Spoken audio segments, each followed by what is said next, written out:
I want to welcome you and say good morning to the 6th annual Who is Jay Mental Health Symposium. And it's so nice to see faces and people and not in a Zoom screen. Two months ago when we made the decision to open up registration, we didn't know if we were going to be here today. So it's awesome that you guys are able to join us. My name's Jennifer Secor. I'm the Executive Director of the SMA Foundation. And on behalf of our Board of Directors, our staff, and our event committee, I would like to welcome you to today's symposium. Last year, we had to move our event to October and do it virtual, and I know some of you were able to join us for that virtual event, and we're glad you're able to join us in person this year. I wanted to thank everyone for coming out, which is brought to you today by the Who is Jay Mental Health Awareness Campaign. Who is Jay is funded by the Jay's Hope Donor Advised Fund, managed by the SMA Healthcare Foundation. Many of you may already know who Jay is, but if you don't, you'll find out in a few minutes. First off, I have a few housekeeping items to take care of. The restrooms are located right out the door, and you can go either to the left or to the right. If you registered for a vegetarian meal today, you'll notice in your name badge there's a ticket in the back. When you come back in for lunch, there's going to be a plated meal at your seat. Just make sure you take that and put it on top, and then the servers are going to switch that out for you. If you're attending today for CEU credits and have any questions, Ann Harley and Aaron Banks. Are Ann and Aaron in the room? There's Ann, Aaron, where's Aaron? He's around. Oh, there they are. They're sitting next to each other. All right, if you have any questions about CEUs, check with them. They can answer any questions that you have. The CEU table is in the hallway right across by the registration tables. So if you need anything during the day, any CEU questions or anything, feel free to drop in at the table. And if you haven't checked in with them yet, you might want to do that just to make sure that you're checked in and everything's good to go. We're closely following CDC and Volusia County COVID safety guidelines today, and remind everyone that masks are required when you're moving throughout the hallways. But if you're in the ballroom or if you're in the classrooms, we do have spacing. Everything's spaced out, so you can take your mask off once you're seated. But if you're comfortable leaving it on, feel free to leave it on. There's also hand sanitizer stations all throughout the venue, so you'll find them. There's also personal hand sanitizer in your green swag bags that you guys got when you checked in. We're asking you to please take a few minutes to complete the speaker evaluations, which will be handed out in the rooms for the breakout sessions. And I believe there's one at your table for Pete when he comes up. But please fill those out, because every year we look at those, the committee looks at them, and we make plans for next year's event based on the responses that you all give us. There's also going to be room hosts in each room that can answer any questions that anybody has throughout the day. I know it's a lot, but we're almost there. There's a parking pass in the back of your badge. Remember, it's there. They will not charge you for parking. You need to show them that pass. If there's not one there, just see the registration table. And the morning and afternoon breakout sessions will be held out the door, down the hall, and to the right in 101 A, B, and C, and 102 A, B, and C. Obviously, they're right next to each other. Just you'll follow the crowd down the hall. Please don't forget to check in on Facebook, on social media, take pictures throughout the day, share them, use any of our hashtags, hashtag WhoIsJ, hashtag Stop the Stigma, or hashtag SMA Foundation. If you have any questions during the day, please see an SMA staff member. Everybody's wearing a gray shirt. They'll be willing and able to help you out. That's it, I promise. Those are all the announcements. Now I have the pleasure to introduce the Ashby family.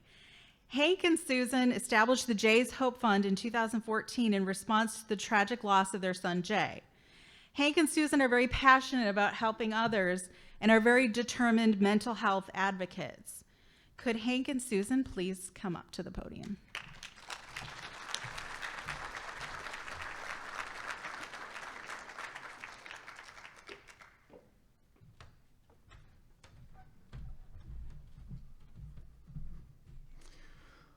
Good morning. We are so glad to see you and hope you will enjoy today's symposium. And hopefully maybe you'll learn something that you can apply in both your personal and professional life. So just who is Jay? Some of you know Jay's story, but for those of you who do not, here's a little history about our family and son, Jay. Well, first, Susan and I, high school sweethearts from way back, we'll celebrate 50 years of marriage very shortly. So, all right. We were blessed with 3 healthy children. Brandon's our oldest son, and he lives in the D.C. area, has a family of 6.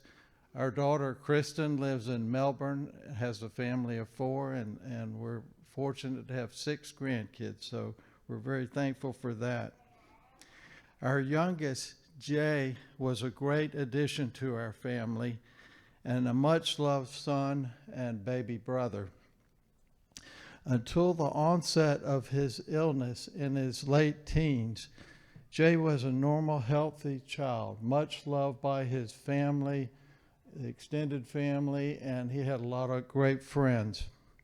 Jay was a good student, a talented athlete. He was a musician and artist. He just had a whole lot going for him. He played the upright bass, and you could sometimes see Susan driving around Ormond Beach with the sunroof up on the car and the upright bass sticking out of it when she was taking him to practice. So, and he just was very thoughtful, fun-loving, very good sense of humor, just a lot of fun to be with. And we had so many great times together as a family, whether it was going to the mountains each summer up in Waynesville, North Carolina, or we did a lot of fishing trips together. Jay and I both love surfing, and we go surfing here in Daytona Beach and Ormond Beach. And we also enjoyed attending Jay's sporting events. He played on various soccer teams and basketball teams, and we were at those games and just had a great time. In his mid-teens, we started seeing changes in Jay's behaviors. We heard Jay mentioning repeatedly that people were talking about him all the time, and we had a hard time imagining that was happening. We hoped it was just a phase that he was going through and would pass, but our worries and concerns increased as his illness began to onset in his late teens. We wondered if this was due to a major, like a teenage rebellion, or was it a dangerous substance addiction? As it turned out, it was neither. The changes gradually became more extreme and frightening as time went on. He willingly had a few visits with psychologists, but his condition continued to decrease and deteriorate. And we know that mental illness definitely impacts the lives of family members, and ours was no exception. Jay's siblings were also alarmed at the changes they saw in him. As our daughter described it, it was as though we gradually lost our shared history with him. He no longer made eye contact with anyone, and it seemed like Jay was becoming a total stranger to us. He was angry, distracted, and developed odd mannerisms. He would grimace a lot, and he would shuffle his feet, just totally changed. Eventually, Jay went to a hospital for evaluation, and he was diagnosed with schizoaffective disorder, a combination of schizophrenia and bipolar disorder. And that's an incredibly difficult challenge for those afflicted. As parents, we were in totally uncharted territory on how do we deal with this? What can we do to help him? This is something we had zero knowledge about, and it seemed insurmountable to us. We thankfully joined NAMI, the National Alliance on Mental Illness. We connected with a support group, and we continued educating ourselves, trying to learn all we could about mental illness. Susan actually became a facilitator at NAMI, teaching their family-to-family workshops. We gradually stopped blaming Jay for an illness he did not ask for and he had no control over. It was hard, but we stopped blaming ourselves. It was a huge struggle through an incredibly difficult period of time for our family. We, over the course of several years, experienced all the broken parts of Florida's mental health system, which was filled, by the way, with very educated and compassionate people who wanted nothing more to do than to help Jay and the other Jays in this world. But without sufficient resources, their hands were tied. At that time, Florida was ranked, this was by NAMI, 49th out of 50 states as far as services available to help those with serious mental illness. And today, our state ranks last among the 50 states in per person spending for mental health resources. It's just a major need of improvement in that. Well, we tried every last thing we could think of to get Jay help. And while I can express to you how surreal and depressing it was for us to watch his mind and seemingly his future unravel, I really can't express to you what Jay must have been going through. He wanted a college education like his older siblings, but he managed with great effort to complete only one. He desperately wanted to be a success in life. As his condition worsened, his paranoia evidenced itself by disassembled electronics, pardon me, ceiling fans, disassembled telephone. He was thinking that people were spying on him, and he expressed that people were listening to his thoughts. His curtains were drawn most days, and he was alone in his apartment. He must have had a great amount of fear. Doing laundry, obtaining groceries, cooking were really all he could manage, and it was a great stress for him. He was absolutely incapable of working at this point. It was a great shame to him because he had always prided himself on holding a job ever since he was old enough to do that. We were totally shocked to find out there was not a safety net for him out there. No proper supervised housing was available. Jay was on a long waiting list for getting help through the Florida Assertive Community Treatment Program, also known to many of you as FACT. Due to funding limitations, FACT was only available to the most disturbed 100 persons in Volusia County. We wondered, how could a civilized society not have these services available for someone who was clearly so ill? If we couldn't get help for our Jay with all of our hard work and efforts, what about the people with no family support? At one point, Jay threatened to harm himself by jumping off a building. On Valentine's Day 2010, we received a visit from law enforcement who told us our 25-year-old son had done just that. It happened a few blocks from here. Words can't describe our grief, anguish, frustration. We learned later that 50% of those afflicted with bipolar or schizophrenia disorder will attempt suicide at some point in their lifetime. This is according to the Treatment Advocacy Center. Over time, our faith, outpouring of love, support from friends, family, and SMA helped us get through the loss. But it's something you never really get over, and we hope that our story will not become your story. through the years, we've heard amazing and uplifting success stories for sufferers of mental illness. Who knows how different Jay's story might have been had he been able to access the care he needed. And there are so many others out there like our Jay, talented, bright, kind people from families like yours.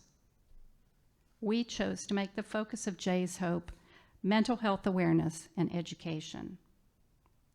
We're excited that Jay's Hope and SMA Foundation, along with our amazing sponsors, are able to bring us today's symposium themed Light Up 2021, Guiding the Way to Better Mental Health Care. We know you will be enlightened and inspired by our incredible speakers today. You can learn more about Jay's Hope and mental health and suicide prevention education by visiting the whoisj.org website. The services include emergency hotlines, access to services, support, educational resources, and patient assistance. Again, welcome. Thank you for your interest and for your concern for what we believe to be the most pressing health issue of our time, mental health care. Thank you.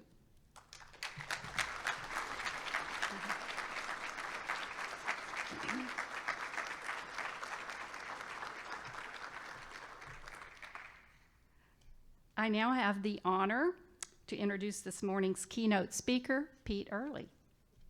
Pete is a best-selling author and mental health advocate, best known for his nonfiction book, Crazy, A Father's Search Through America's Mental Health Madness. This was one of 2 finalists for the 2007 Pulitzer Prize. His book chronicles his struggle to help his adult son after he develops a severe mental illness and is arrested. The son's arrest prompted Pete to spend 10 months inside the Miami-Dade jail as a reporter, where he followed prisoners with mental health challenges through the criminal justice system to see what actually happened to them. His book has won awards from the American Psychiatric Association, the National Alliance on Mental Illness, also known as NAMI, Mental Health America, and prompted CNN to name him as one of the nation's top mental wellness warriors. I love that. He currently serves as the parent member of the Interdepartmental Serious Mental Illness Committee, created by Congress, to advise it on federal mental health policy. He was invited by President Obama to speak at a White House summit about his son's illness and recovery. A former Washington Post reporter, Pete has appeared 5 times before the U.S. Congress to testify about the need for mental health reform. He has spoken in 49 states and addressed legislators in 4 countries. He serves on the board of Corporation for Supportive Housing, which finances projects to eliminate homelessness. He writes regularly for USA Today and the Washington Post about mental health issues, and as well, he posts a weekly blog at www.peteearley.com that is often cited by media. In a Washingtonian magazine cover story entitled Top Journalists, Washington's Media Elite, Pete Earley was described as one of a handful of journalists in America who, quote, have the power to introduce new ideas and give them currency.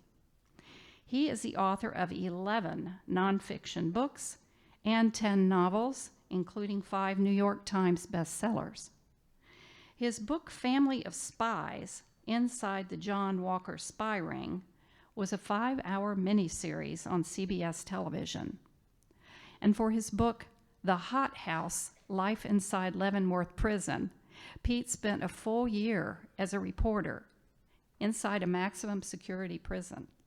His book, Circumstantial Evidence, helped free an innocent man from Alabama's death row. He won the Robert F. Kennedy Award for Social Justice. We warmly welcome Pete to the stage.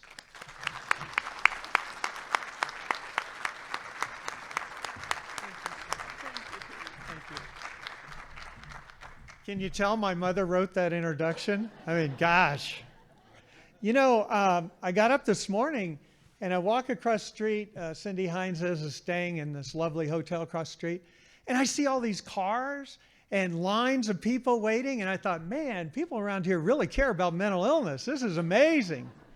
For those of you who don't know what I'm talking about, they're having a graduation right next door.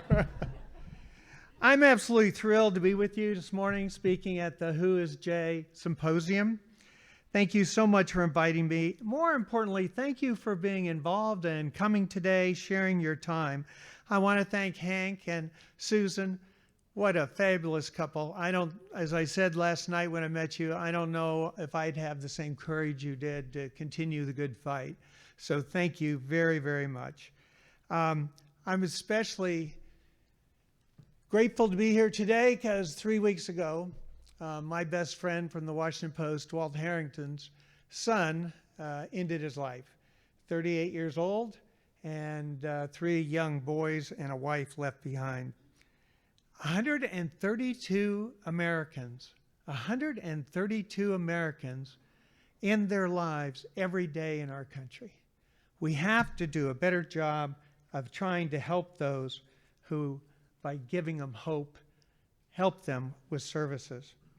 I am the parent of an adult son with a mental illness. What's that mean? What's that feel like?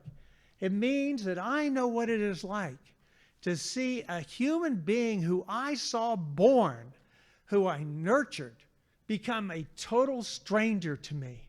I recognize his body, but inside he's an alien to me. What does it mean? It means I'm the subject of whispers.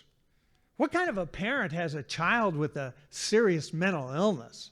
Was it bad parenting? Or as one mental health professional told me before he found out that my son had a mental illness, oh, the apple doesn't fall far from the tree. You find somebody with a mental illness, all you have to do is look at their parents. What does it mean? It means that I have had to call the police on my son. I have watched them shoot my son twice with a taser, hogtie him, take him to a station where he's lying on his belly, and they're making fun of him because he's talking about how he needs to save Natalie Portman. What does it mean to be the parent of an adult child with a mental illness? It means having his brothers and his sisters and other relatives suggest that I am enabling his behavior, coddling him by not letting him, as often as described, hit rock bottom. It means being judged by your own family.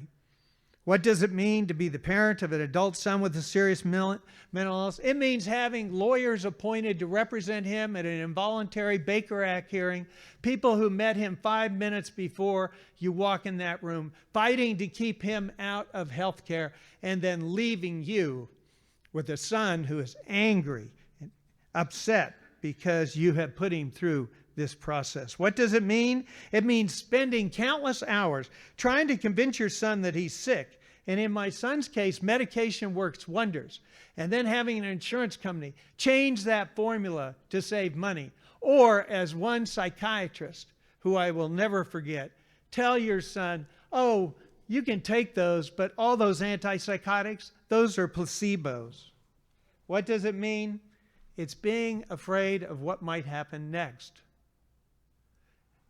Having your son say, as he's walking down the 5th floor of an outdoor parking garage, gosh, every time I look over the edge, I think how easy it would be to leap off. What does it mean? It means having your heart broken as you hold your adult son, like a baby, sobbing, listening to him talk about how he wants to be normal, just like everyone else, when everyone else is telling him he is not normal. He's not welcome to rent an apartment. No one wants to take him, hire him, even though he has a college education. No one wants to date him. I know all of these feelings because I have experienced them with my son, Kevin. Our first hint that something was wrong with Kevin happened when he was at college. He was attending the Pratt Institute in Brooklyn, New York. I live in Washington, D.C. area. But I called him every week just to check in. And one Sunday when I called, he says, Dad, food doesn't taste good anymore. I said, what? I don't want to talk about it. Hung up. He called me back. He said, Dad, I took 4 homeless people to breakfast this morning. What? I don't want to talk about it. He hung up. I called him back. He says, Dad, I'm having trouble knowing when I'm dreaming and when I'm awake. Well, I rushed to New York City, and my wife, Patty, was fortunate enough to pull connections and find a psychiatrist who actually had an opening, and we went in to see him. And I'll never forget, the psychiatrist walked out and he says, well, if you're lucky, your son is using drugs. And if he's not, he has a mental illness, bipolar disorder. Well, a blood test showed he wasn't using drugs. So the doctor called us in his office and he says, you're going to have to deal with a new reality. I'm not one of these doctors who sugarcoats things. There is no cure for bipolar disorder. Your son will be required to take medication all of his life. Chances are it'll make him gain weight. He'll become obese. He probably can't work. He probably should never get married. And oh yeah, by the way, people with mental illnesses, they die 15 to 25 years before everyone else. He gave us a prescription and sent us out the door. I was devastated. Kevin didn't seem that upset. I said, Kevin, did you hear what he said? He said, that guy's crazy. My son, let's talk about that first encounter. What message did it send to Kevin? You know, my wife was diagnosed with kidney cancer. And what's the first thing we did? We rushed out, we read everything we could, and we said, we're going to fight this. We know what the statistics are. We're going to beat. Kevin did the same thing. He took his medication for 2 weeks. He got to feeling better, and he says, I'm not like those people who are sick. So he stopped taking his medication. And I was so foolish, so ignorant about mental illness. I thought, well, you get a headache, and you take aspirin, and then, the headache goes away. Flash forward 12 months later, I get a call from his older brother in New York. Dad, come quick. Kevin is crazy.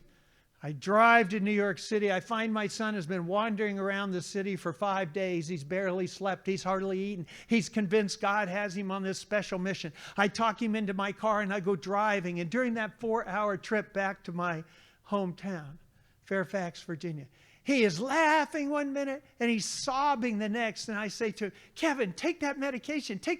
Pills are poison. Leave me alone.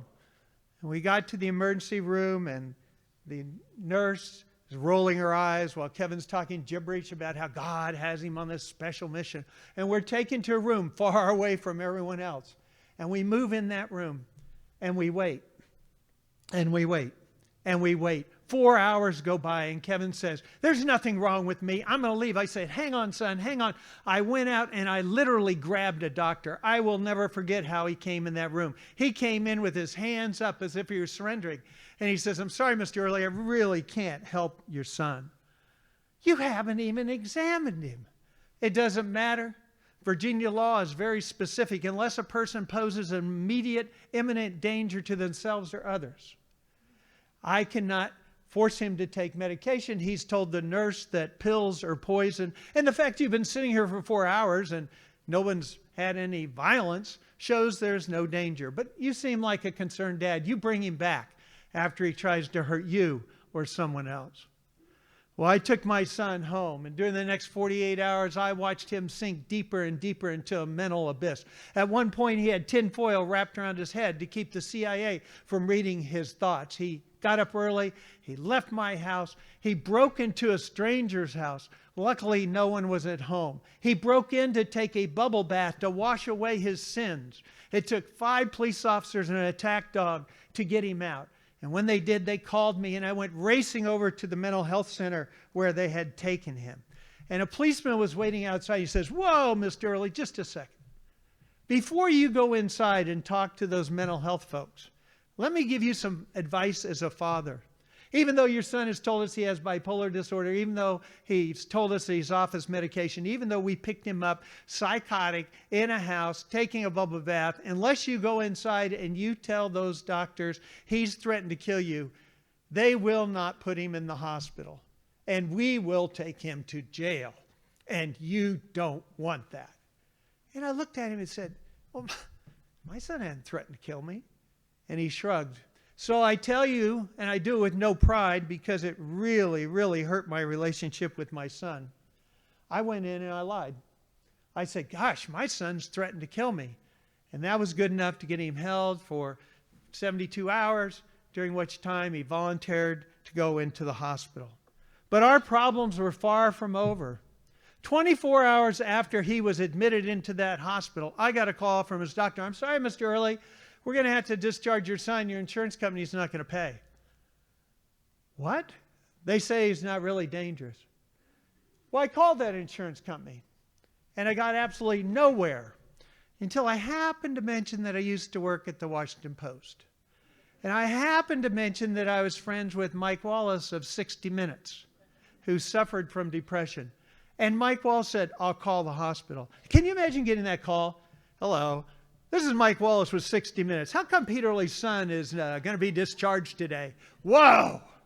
All of a sudden, my son was allowed to stay in that hospital for a record-breaking 14 days. In the short time between that drive in New York and his hospitalization, I had lied to get him in the hospital, and I had pulled these strings and bullied people to keep him there. And just when I thought things couldn't get any worse, they did. I got a call from the Fairfax County Police Department. My son was charged with 2 felonies, breaking and entering and destruction of property. I was so frustrated. Virginia had not wanted to give him help when he needed it, and now it wanted to punish him when he wasn't thinking clearly. I said to my wife, Patty, I want to help our son. I don't know how. And she said, well, why don't you do what you do best? Pete Earley, a father, is not going to find out anything. But Pete Earley, a reporter, can. So once I took my wife's advice. That's my only joke, okay? I did some digging, and I discovered what happened to my son is not an aberration. Today, as we meet here this morning, there are 365,000 people with schizophrenia, bipolar disorder, and major depression sitting in our jails and prisons. There are 1 million on probation. Every year, 2.2 million are booked into jails and prison. 40% of persons with serious mental illness have a serious encounter with law enforcement during their time. 49% of police shootings, fatal shootings, involve someone who has a mental illness. Persons with mental illness are 16 times more likely to be shot by the police. Persons with mental illness stay in jails 4 to 8 times longer than others charged with exactly the same crimes. Persons with mental illness have a higher likelihood of getting additional charges while they're in jail. Persons with mental illness are 7 times more likely to go back to jail. 7 times more likely to go back, recidivate than the average prisoner.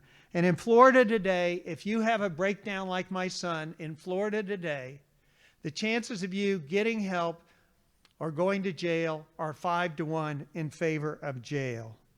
Well, those statistics really upset me, so I decided I'm going to go into a jail, and I'm going to find people who are in there, and I'm going to follow them out. And then I'll go back and I'll talk to the correctional officers and the judges and the prosecutors and defense attorneys and the parents and the people themselves and try to make sense of this. But first I had to check with my son. I said, Kevin, I'm thinking about writing a book about what's happening to you and about the criminalization of persons with mental illness. He says, I don't know who'd want to read about me, but if it helps someone, you can tell my story. Well, I started in Los Angeles. At the time, it was billed as the biggest, largest mental facility in the United States. I lasted 2 days in that jail before they threw me out, saying I was violating HIPAA. The truth was, they didn't want me to see what I saw. I tried Chicago next. Cook County, they said no. I tried Rikers Island, New York next. They said no. I tried my own hometown, Washington, D.C., and they literally said, hell no. And I ended up coming to Miami-Dade because of Judge Stephen Leifman, a fabulous advocate who cares about persons with mental illness. He said, you come down here, I'll get you in that jail. I want you to see what's happening. Let me take you into that jail when I went into it. The so-called suicide wing, the one that's most carefully watched, has 19 cells. The cells face inward.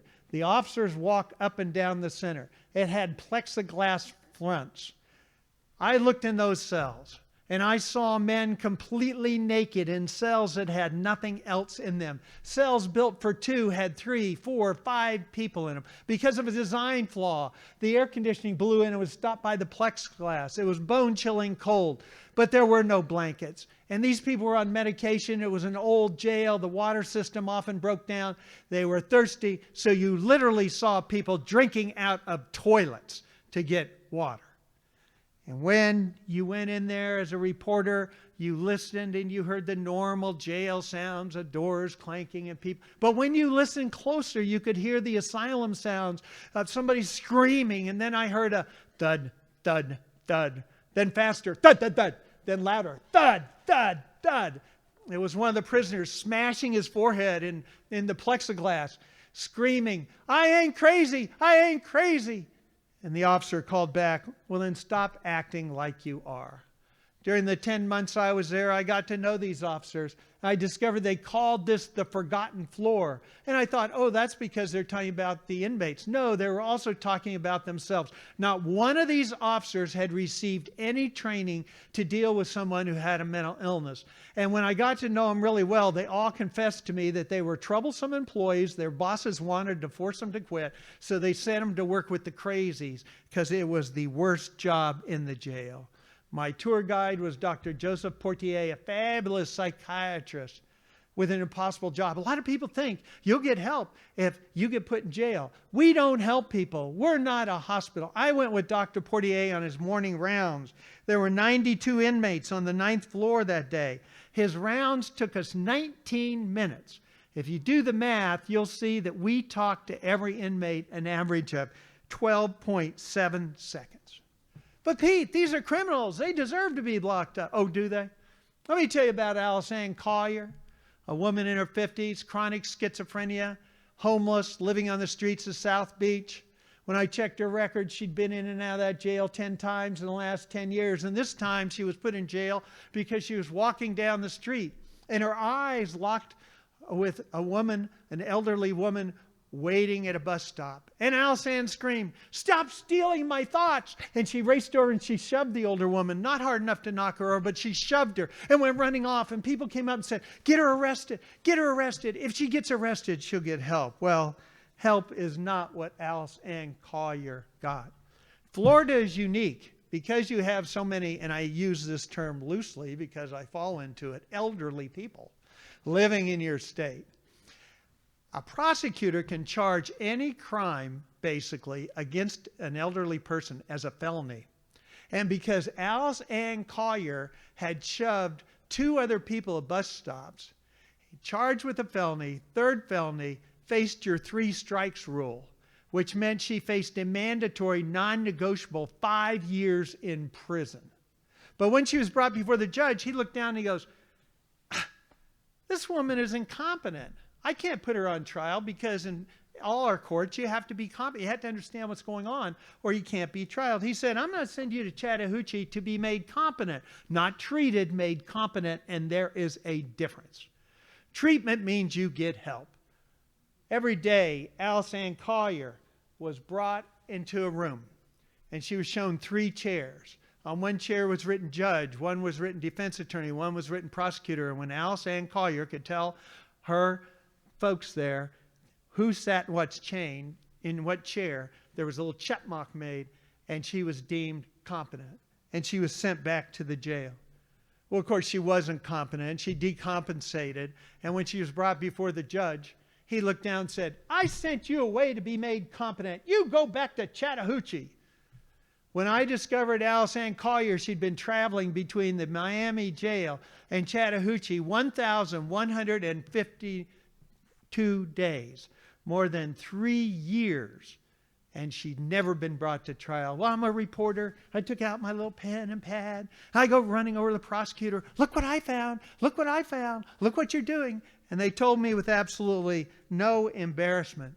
They knew exactly what they were doing. In fact, they planned to keep her for 5 years on that bus going back and forth. But that's how long they could keep her before they had to release her. Why? Because she was dangerous. Medication didn't seem to help. And there were no programs in the entire state of Florida open to her, who could help her. And so they were keeping her on that bus, sending her back and forth. Now, she was typical. Most of the folks I were meeting, they were not Hannibal Lecter serial killers. There were people who had a mental illness. Consider one young lady named April Hernandez, same age as my son. People who worked at the jail came to me and said, "Oh, you should look at her case. She was framed." Who framed April Hernandez for car theft? Her own parents. Why did they frame her with relatives for car theft? Because she was homeless and psychotic, living on South Beach, where she had been gang raped twice and beaten 3 times with teenagers by teenagers who thought it was hilarious to beat up homeless people on weekends. And there was nothing anyone could do because she was not considered a danger to herself or others, and there were no programs available to her.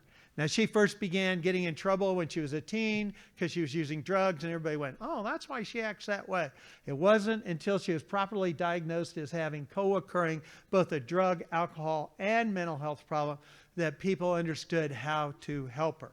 And we know 40% of people with mental illness have, such as bipolar and schizophrenia, have co-occurring problems. 70% in jails have it. Does any wonder I call my book crazy? I'm not talking about people like my son. I'm talking about our system. And I was absolutely convinced this is not going to happen to my son. Well, because of a plea deal, we were able to get him 2 years of probation. He didn't have to stay in jail. Took him home, and I said, "I'm pretty smart about this stuff. I'm going to fix this problem." Well, for the 2 years he's on probation, he did great. He got a job. He was salesman of the month at a DSW store. He was doing great. As soon as that probation ended, he stopped taking his pills. He told me he wasn't sick. I said, "Okay, we'll see about that." First, I tried logic. I got a legal pad and I wrote, "When you're well, when you're not doing well." Oh, look, when you're doing well, you're on your medication. And when you're not, you're off your medication. Well, you can't talk logic to someone who's not thinking logically. So next I tried bribery.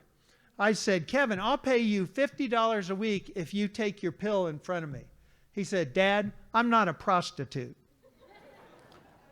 Then I tried duplicity. I ground up his medication and I put it in cereal and had his breakfast waiting. And he walked out, "Why'd you fix me breakfast?" "Oh, I thought I'd just do something nice." Well, you know what I discovered? Depakote with a hard pink shell floats. He knew immediately. He was furious, as he should have been. Accused me of trying to poison him. And then I tried the golden rule. I have the gold, I rule. You stay in my house. You have to take your meds. Otherwise, you're not going to live here. He said a few words I can't repeat and marched out and went to my ex-wife's house. Nothing worked. I was no match for the mental illness. So then he starts getting worse and worse, and I decide it's time to call in the professionals. Fairfax County has a mobile crisis response team. And I called it and I said, "Look, my son's off his meds. I can tell he's deteriorating. Is he dangerous?" "Well, no, not yet, but let me tell you what happened." "You can't judge him on what happened last time. You call us when he's dangerous." Fairfax County has 1.5 million people. We have one mobile crisis response team to serve that population. We're open between the hours of 8 to 5. Call back during those hours. My son got worse and worse, and I called that same dispatcher, and I said, "Please, please, my son is sick. He needs your help. Send the team." And he said, "Well, what's happening?" I said, "He's violent." And he goes, "Oh, wait a minute. Is he dangerous or violent?" I said, "He's violent." "Oh, we don't come if they're violent. You call the police." And the police came and they shot my son twice with a taser. How could this be happening? Well, for the next 6 years, we were on a downward spiral. Kevin would take his medication. He'd be convinced that he didn't need it. He'd stop. He'd be hospital, only be released again.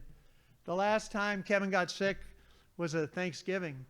And he was over the house for Thanksgiving meal, and I looked in his face, and he knew I could tell, and he was afraid I was going to call the police. So he ran out and he jumped in his car and he takes off. And I start calling him and calling him and calling him and calling him. Finally, he answers the phone. I said, "Where are you going?" He says, "I'm going to heaven." And he hung up. Finally, he called me back 4 hours later. And I said, "Where are you? Where are you?" He's in North Carolina. He'd run out of gas. I said, "Okay, I'll come down there." "No, Dad, don't come. "Well, let's get some gas. Go, I'll give you a credit card, whatever. Let's call AAA. We'll get gas." "No, Dad, you don't understand. You don't understand." I said, "What don't I understand?" "The voices are telling me if I step out of this car, I will die." Now, we all know that's ridiculous. But how do you know you're listening to me this morning? How do you know you're in this ballroom? Your mind is telling you, and I'm telling you right now, if your mind all of a sudden told you that if we walked out those doors you would die, man, we'd all get to know each other really, really well. So I did what no father should do. I arranged for him to drive up 95, completely psychotic, went off the road twice. Luckily, wasn't stopped. Luckily, he didn't hurt anybody. He came home. By this time, I had talked to Dr. Tom Insel, head of the National Institutes of Mental Health at that time, and he'd said, "Pete, you got to get them involved in their own care. You got to get them involved in their own care. What you want to do is be able to join the person in the world that they are in at the same time that you help identify the healthy part of their function. So you can say to them, what is it you're trying to accomplish and how do you get there?" So when Kevin came home, I said, "Son, I'm tired of being a parent. I want to be your partner. How can I help you? Let's figure this out. You're in pain." He said, "There's a safe house. A friend of mine who had an alcohol problem went there, and I just want to go away. I don't want to see you and Mom. I just want to go away and think." So I took him to the safe house, went home. In the middle of the night, he got up. He took off all his clothes because, if you take your clothes off, you are invisible. And he went walking outside. But listen to what happened to my son this time. This time, a crisis intervention team police officer saw him and pulled up and said, "Hey, buddy, what are you doing?" And my son said, "Don't handcuff me. I haven't done anything wrong. That's when I got tasered. They tried to I'm not going to handcuff you. But why don't we ride over to the emergency room? It's not safe out here." So he put him in the back. He used his discretion, put him back in the squad car without handcuffs. And then he said, "What kind of music you like?" "Oh, I like rap." He turned his radio station to rap. When they got to the hospital, my son said, "Gee, this was better than a cab ride. Thank you." That officer didn't leave. I'm going to tell you something, but I don't recommend it, but I'm going to tell you what happened. He stayed with my son, and when the doctor came out and said, "Well, there's nothing dangerous about being nude, walking around at midnight. That's a crime. It's not good enough." He said, "Oh, really, Dr. Smith? I'm going to look up where you live. I'm not going to take him to jail. I'm going to look up where you live, and I'm going to drop him off in your front yard." All of a sudden, my son was admitted. And then a miracle happened. He got a case manager. He got a social worker who spent time talking to him and involved his family, asked his family to participate. And she saved my son's life. I didn't do it. Do you know my son's 7 psychiatrists, only 2 have ever bothered to learn anything beyond his names and his symptoms? That's because they're going to get paid for a 15-minute med check and then shove the person out the door to be dealt with hopefully a case manager. Treating the mind also requires treating the heart. Do you know how frustrating it is to have somebody who doesn't even know you spend 15 minutes with you and then give you a pill that affects your entire body? The case manager said, "I don't think you should live with your father." I didn't know how to take that. I thought it was kind of stupid. I have a big house. No, you're 30 years old. You need to live on your own. She got him into housing first with 2 guys with schizophrenia. I was shocked. It gave him pride. This was his place. He could come and go as he pleased. And then she said, "You need a job." "What? I can't work. I have a mental illness." "Knock it off. Control the illness, not you. Don't let it control you." My son, college educated, was the guy pushing carts at your Home Depot. And he got depressed. All of his friends were moving on. They had good jobs, big salaries, new cars, families, and he's pushing carts. And she went by one day to see him. She said, "Wow, you're doing great, Kevin." And he thought she was mocking him. He said, No, you come to my therapy group. I want you to talk to some of the people. So he went, and he discovered he was doing great. He was doing fantastic. And he said, I like this. And she said, "I have the perfect job for you. A peer-to-peer specialist, a person with mental illness who helps others with mental illness. No one knows better than you what you've been through." And he went from somebody who needed help to someone who could help others, and it dramatically changed his life. Today, my son is a peer-to-peer specialist working in Virginia. Let me brag about him. A guy over 300 pounds, schizophrenia, sitting in his basement of his mother's home before COVID for 10 months. My son went over, started talking to him. He got him out. They went to have lunch at McDonald's, not my choice, and to a movie. Now, that's not a big deal. It's not a big deal unless that is your son. Today, Kevin has a purpose in his life. He and his mother are buying a home. He's working full-time. This spring, he graduated with a master's degree in social work, and he's paying taxes and complaining about it, which is a sure sign that he's sane. So don't tell me people can't get better. People can't live full lives. What helped Kevin? Well, the first was acceptance. He accepted he was ill. And then he got the services that he so desperately needed. Services that I'm proud to say that SMA Healthcare Foundation provides: 24/7 response, drop-in centers, beach house, wrap, warm, work release. By the way, I'm a huge believer in clubhouses and also in spirituality, helping people with their spirit as well as their mind and their physical ailments. And finally, Kevin was told that he could recover. It was expected that he'd recover. He didn't have to sit on the sidelines of his life. He was given hope. That's right, hope. Writer Hal Lindsey said it best. Man can live 40 days without food, 3 days without water, 8 minutes without air, but only 1 second without hope. People ask me, what do people with mental illness want? What a stupid question. They want what all of us want. They want a safe place to live, a purpose in life, and people to love.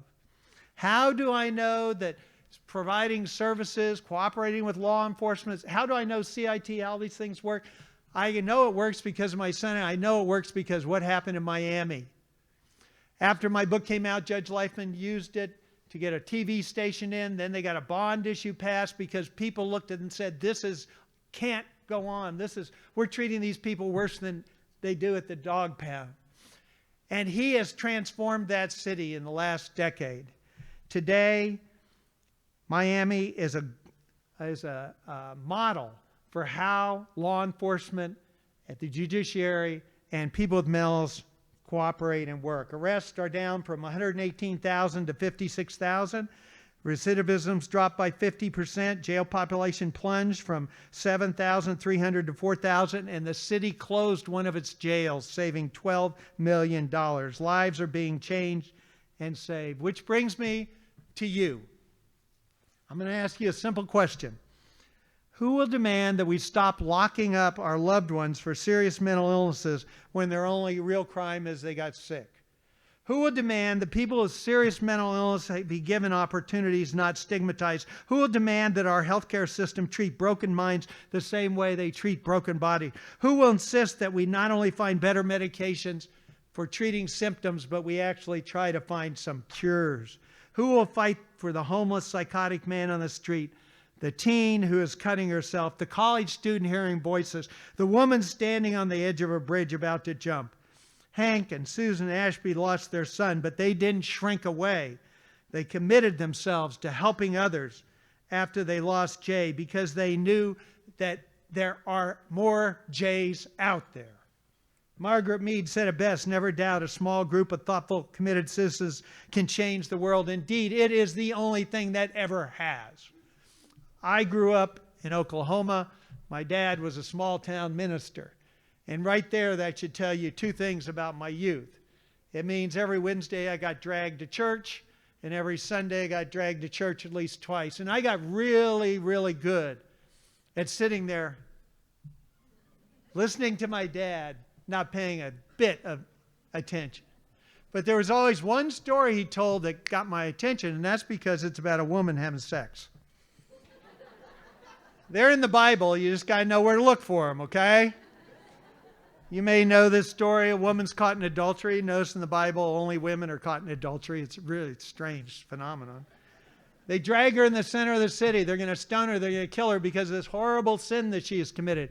And we read that the teacher picks up a rock and he says, "Let ye who's never sinned throw the very first stone. Cast the first stone." And one by one, the people put down the stones and they walk around. Everybody knows.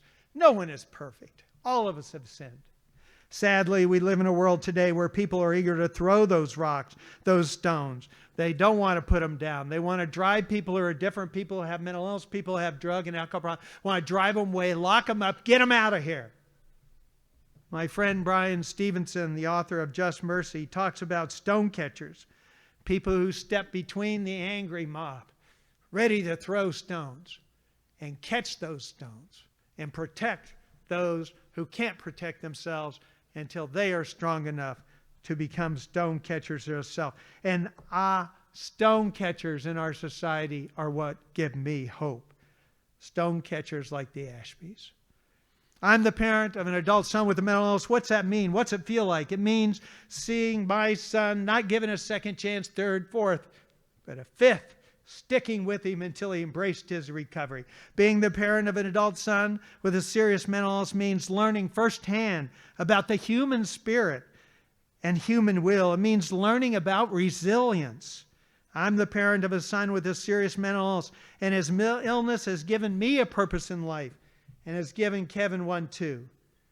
What does it mean? It means that I am a fortunate father. I'm proud of the son the man my son has become. And I want other people, other persons to have the same services and opportunities that Kevin's received, even if their father didn't work at the Washington Post and didn't know Mike Wallace. That's what I want. And that's what you can help me achieve. So thank you for coming today. Thank you for being a stone catcher. Thank you.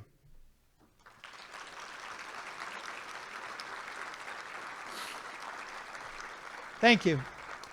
Now I'm going to show you a video so you can meet Kevin. So if we can see Kevin. This was made before COVID. It actually was made 3 years ago. But hang on, because I'm going to show you who he is today too.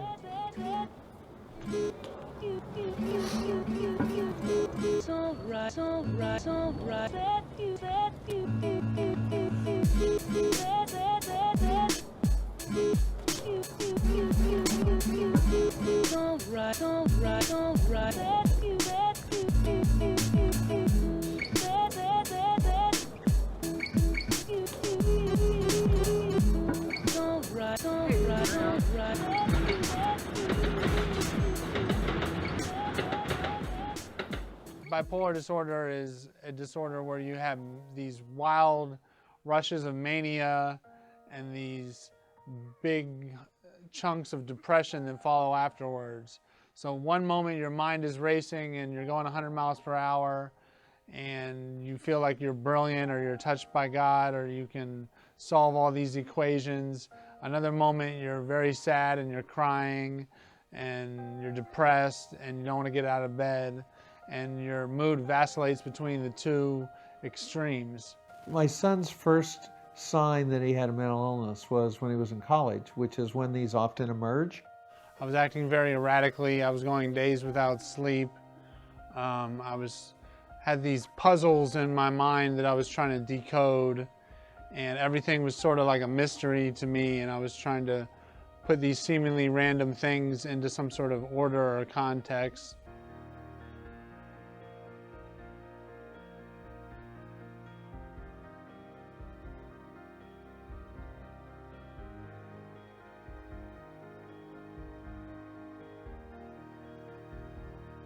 I was in denial about having mental illness for a good 5 years before I finally came to terms with the fact that I actually had mental illness. 8 years ago, that's when we had just found out that we were having a baby. So I was maybe 2 months pregnant and we weren't planning on saying anything. But then we found out that Kevin was off his meds and we were talking to him and hearing how he sounded and just like worried about him. So we weren't planning on telling anyone then, but we told him that we wanted to tell him, and it was really important because we were so excited for him to be an uncle, but we wanted him to be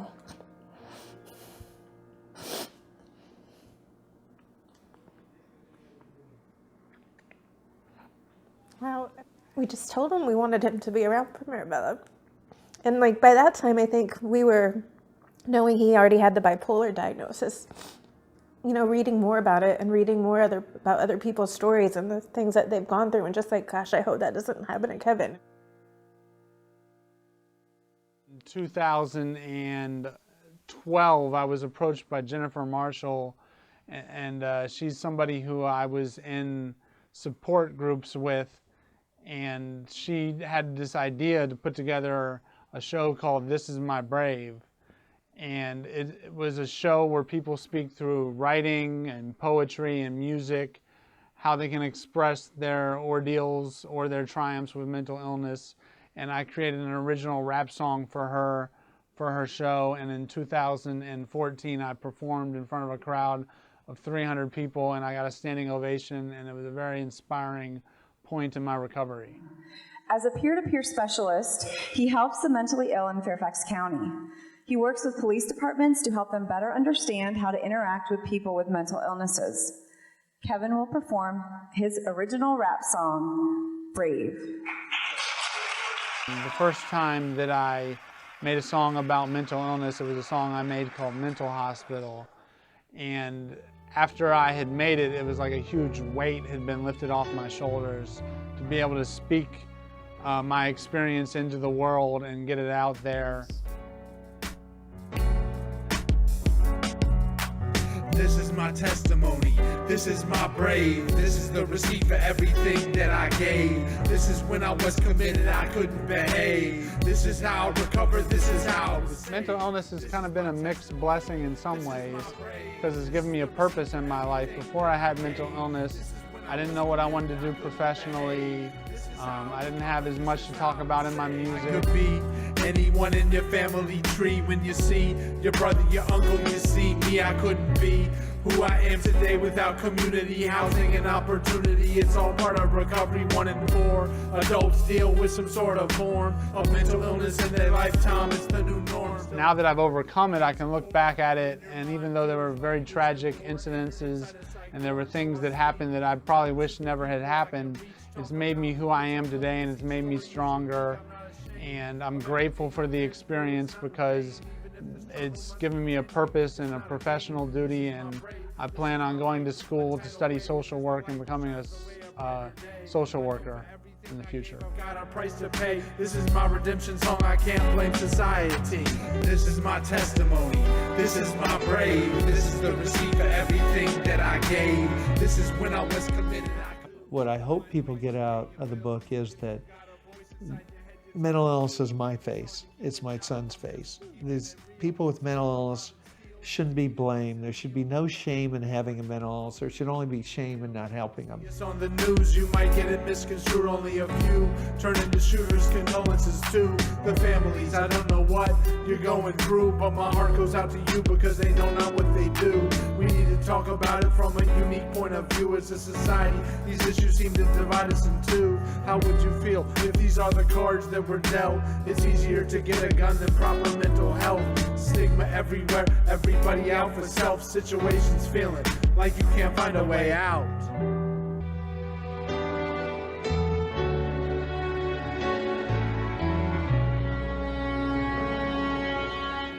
My goals as a social worker are just to help people who are in need. There are people out there who are suffering and struggling like I was suffering and struggling, and I just want to make their lives easier.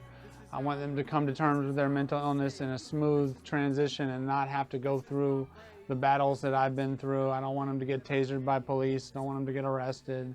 So my goal is to make their lives better and help out the community and help out other people. So when Kevin was at his worst spot, when he was tasered and hogtied, lying on the floor in the police station with officers making fun of him, I actually felt, and I'm ashamed to admit this as a parent, but I think it can be very common, it would have been better if he'd not been born because of how much he was suffering. Look at him today. This spring, he earned his social work degree. He went on a diet and lost 120 pounds and is single and available. Thank you very much.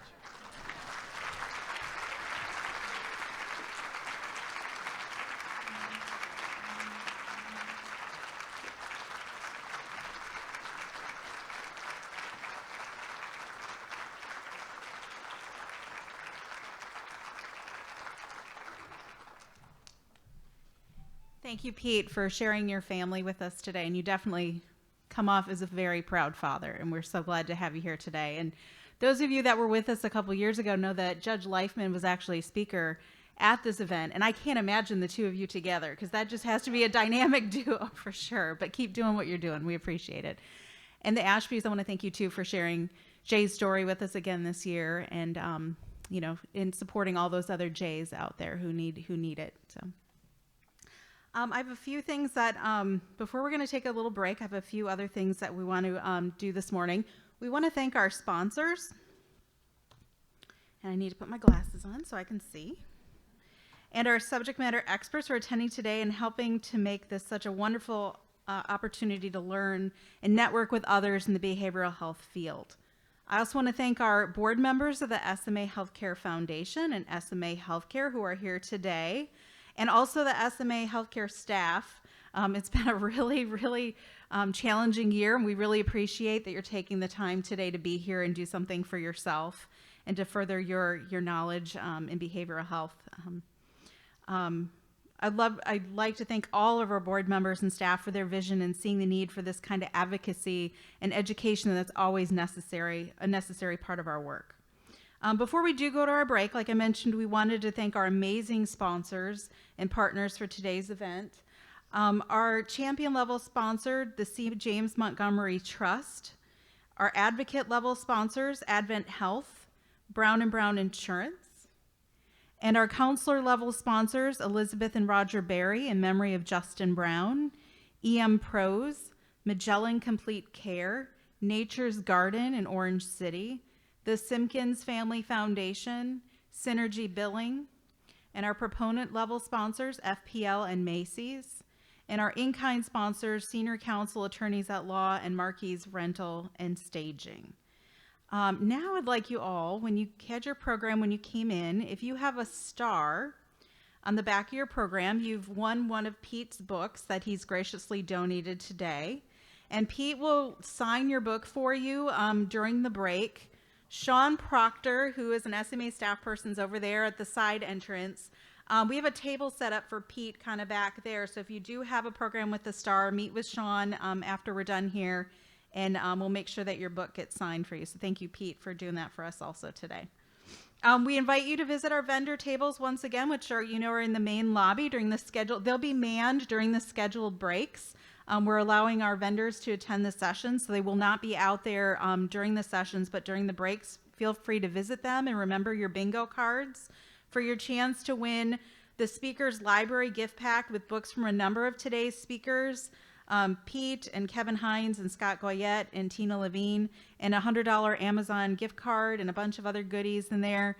And I know you should have received your bingo card. If you did not, you can get one from registration. Visit the vendors out there and get your card stamped 8 times for double bingo. And then you'll go back to the Who is Jay information table, which is out to the right.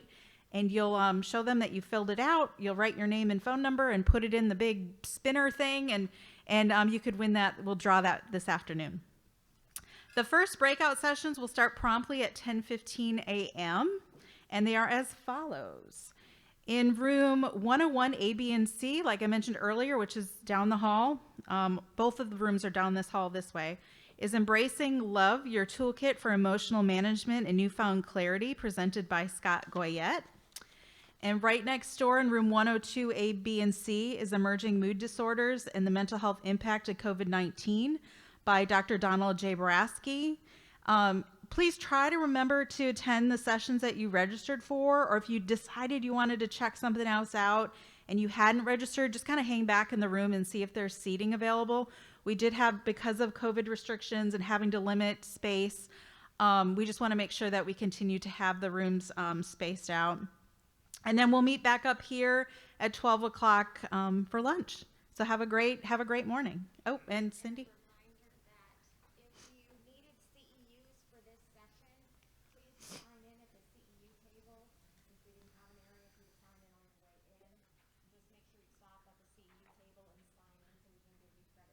Okay, so if you didn't hear that, if you needed CEU credit or wanted to have CEU credit for this session, please go out to the CEU table so you get credit for this morning.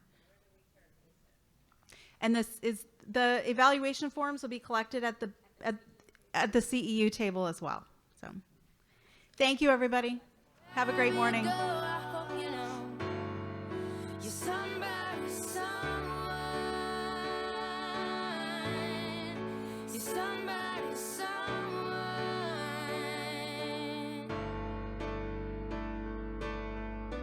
Picking up the phone, who's it gonna be this time? This time. It's the sound of your voice, but it ain't really you on the line. When you're gonna come out on the other side? Well, it's on you, cause you know there ain't nothing we can do, no matter how hard we're trying. Ooh, ooh, ooh, can't make you drink that water.